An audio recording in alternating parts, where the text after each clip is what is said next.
The back and forth has got me so messed up.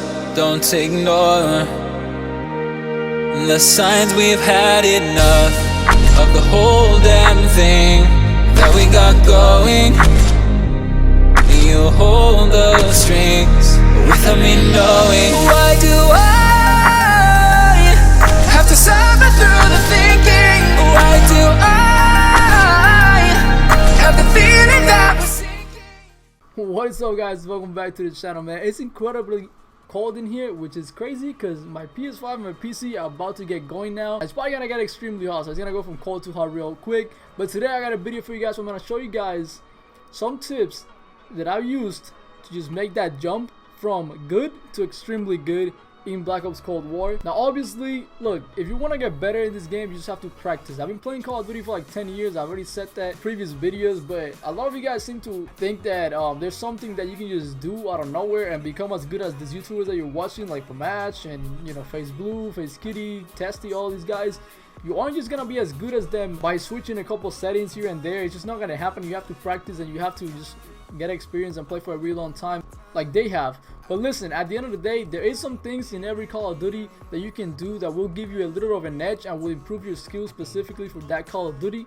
And that's what I'm going to show you guys today. Now in Cold War in particular, there is some things that I ended up doing that made me make a huge leap from my skill prior to Cold War and then during Cold War. Now I will say the Modern Warfare was extremely different than Cold War, and a lot of you guys already know that. So I definitely took a hit when I first started playing Cold War. I wasn't as good as in Modern Warfare. Obviously it's a brand new Call of Duty, but after a couple of weeks and after implementing some of the things that I'm gonna show you guys today, I'm back to basically as good as I was in Modern Warfare, or maybe even better, considering that snipers in this game are way slower than they were in Modern Warfare. I think Modern Warfare was by far the easiest Call of Duty to snipe in. But let's jump right into with the #1 trick that a lot of you guys might have already done, but if you haven't done it, go ahead and do this real quick. If you go to your settings on the controller, you'll see something called Target Aim Assist Mode.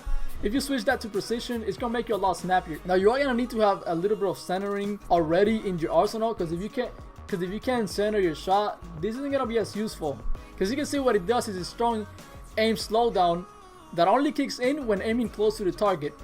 So if you're aiming close to the target, so if your centering is good and you're aiming and the target is close by, and it's gonna almost like lock you in there to basically snap onto players. Basically what for me, that's basically what it allowed me to basically be a little more snappy with my shots. Now moving on to the next step, this is something that a lot of you guys might be skeptical about, but it's absolutely insane the difference that it made for me. So what I recommend you do is go into a custom match and then go ahead and go into your created class.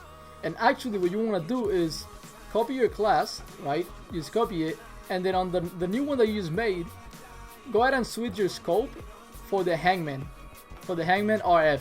Put on the Hangman RF on your sniper rifles, and let's jump into a game and I'll teach you why this actually works so good for improving your skills. Don't forget to add some bots so that you're able to actually test it out. So with the Hangman RF, you're gonna notice that it's extremely zoomed in. A lot of you guys already know that. I'm sure you guys already know what the Hangman RF is like, but it's extremely zoomed in. And what ends up happening is, whenever you see a target, since you're so zoomed in, you have to almost like just aim and shoot kinda, because if you try to drag scope, you can, but it takes a little bit longer for the simple reason that it's so zoomed in. In the regular scope, you're able to drag scope pretty fast, right? But with the Hangman, it's so zoomed in that you almost have to be snappy. You have to just aim and shoot pretty much every time you see a target, because you don't have a lot of room to be able to adjust your shot. Because like I said, see right there, it's so zoomed in that it would take me forever to get to my target. So what we can do is we can actually switch over to the Hangman RF and only use it for a little bit. I would say use it for a couple of days, and you will see a massive improvement on your centering and your snappiness. And that's the main goal for this video, is just to get really snappy and really good at centering, because in this Call of Duty, if you can master that, you're gonna be insane. See, the snipers aim so slow that you can't be walking around drag scoping everybody, because what ends up happening is you're gonna die before you even get your shot off because you just aim so slow. But if we can go from what I just did right there, that little drag scopes, into just being snappy and quickly getting rid of a target by just aiming straight at him like this, if you can master this, dude, you're gonna be so much better. And that's the #1 thing I would say for Cold War that you have to work on: your centering and trying to be as snappy as possible, so you can get really insane clips by going from one target to another. as fast as you can, and that's gonna allow you.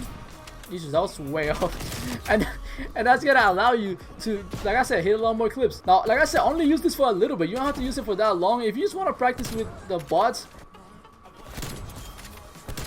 like I'm doing here, then go ahead and do that. At the end of the day, this is just to get better. But honestly, the whole point is to actually get good with the Hangman RF, get really snappy and be able to center your shot really fast. And the Hangman RF, like I said, it kind of forces you to do that because it's so zoomed in that you can't really be drag scoping or just moving your aim around too much. You have to be very precise. And if you put that together with the precision aim assist, dude, you're gonna be insanely snappy.